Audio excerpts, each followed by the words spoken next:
তাদের সাথে উপবাস করছেন মুনাফিকদের সম্পর্কে আল্লাহ তাআলা বলেছেন আল্লাহু ইয়াস্তাহজি'ু বিহিম ওয়া ইয়ামুদ্দুহুম ফি তুগয়ানিহিম ইয়া'মাহুন।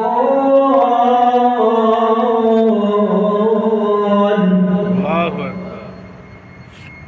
আল্লাহ পাক রব্বুল আলামিন বলেন তোমরা ইসলামকে নিয়ে মুমিন মুসলমানদেরকে নিয়ে উপবাস করো, ঠিক আছে আমিও তোমাদেরকে নিয়ে উপবাস করছি। আল্লাহর উপবাসটা কি?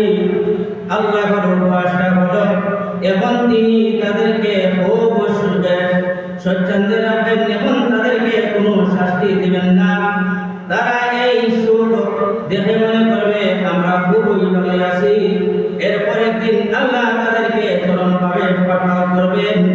তাই দেখা যায় যারা ইসলামী বিরোধী, যারা ইসলামের বিরুদ্ধে চলে, স্বাভাবিকভাবে দুনিয়াতে তারা একটু বেশি সুখে থাকে। আর মুমিনরা খাঁটি লোকেরা একটু কষ্টে থাকে, এই দেখে তারা দুঃখে পড়ে যায়। তারা মুমিন মুসলমানদেরকে গরিবের জাত ফকিরের জাত বলে তুচ্ছ করে।